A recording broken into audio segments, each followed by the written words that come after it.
top of the Marne and top of turn 10. I did both turns, Germany and Allied, this time just because, I don't know, the Germans aren't doing much, and the Allies aren't either, actually. Allied forces moved forward towards Soissons and started threatening it. They attacked in the trenches here, got mixed results. They didn't budge the Germans. No activity really down the line, except some German units that forgot to react, forgot to do their exploitation movement. I guess that's okay. Alright. So, all the way over to the side, over here on Chalon, not seeing a lot of movement. French are outflanking the German position. Germans are probably going to have to pull out because of that. I mean, it's not forced. They could let the French attack, because we've already seen how great attacks can be. For one, this is the big one, British came on the board, lots and lots of force smacked into this German unit, which is sitting in good terrain, as good as trenches. And the Brits took big losses. They took two-step losses versus the Germans won, even though they had the 6-to-1 table. There's only so much you can do in this game. Here's another example. Germans took one-step loss again. French took a couple. I think this was also on the 6-to-1 table with the air support, and the artillery, and everything. And they had to pull up a unit, another headquarters, to get the artillery support, because the headquarters that was on the scene didn't get replenished. Germans crossed the river, and that's part of the problem, is that it kind of interfered with the French ability to get forces in. This is what's left of the pocket. Like I said, these guys are what escaped from the southern half of the pocket. This is the northern half of the pocket. Remember, that covered about half of the Montagne, so Germans took losses killing it, though. But it did free up a couple of divisions to go deal with the river area. I'm not sure what's going on yet. I mean, obviously, the breakthrough in the north is tremendous, and there's not much there right now to stop it. There's some reinforcements coming. But when we start looking at, I had to place that French cap unit somewhere. I don't know where. Probably down here somewhere. When we start looking at what's in the south, well, there isn't a lot of ground that's going to be gained. I mean, this hex eventually should fall, but and probably the Germans are going to pull back from here, but I'm not positive. They've got a nice little bottle stopper there, and you know, one division isn't going to do a lot of damage. After 10 turns in Rock of the Marne, Allied attacks are progressing quite well. Around Soissons, they've got one out-of-supply German unit. They did take a lot of casualties trying to attack the city itself, but they knew they were going to. They got beaten in an air duel, which hurt.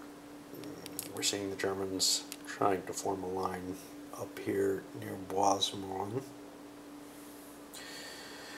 Allied troops are trying to bypass the trench line over here and get around, and may force the Germans either to leave the trench line and let more Allied troops through, or defend a larger segment, or whatever.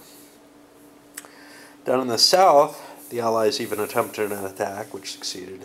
Again, there's always some cost. But they broke the German line there, and are going to force either withdrawal or some sort of response, because that's leaving a gaping hole right now. It may just stretch the line thinner.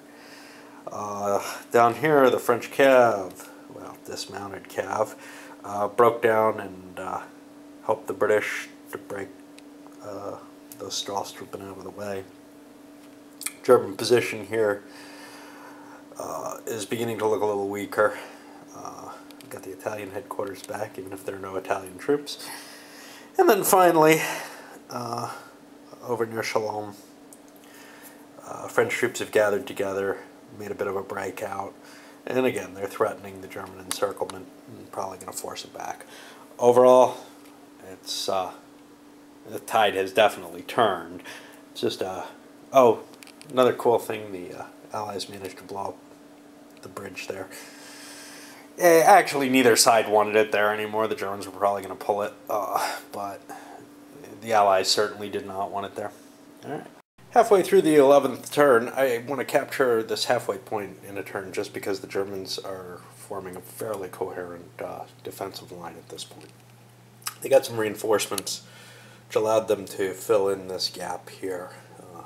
About 5 units, 5 big units, which is a pretty significant defensive line there. They continue down the trench line.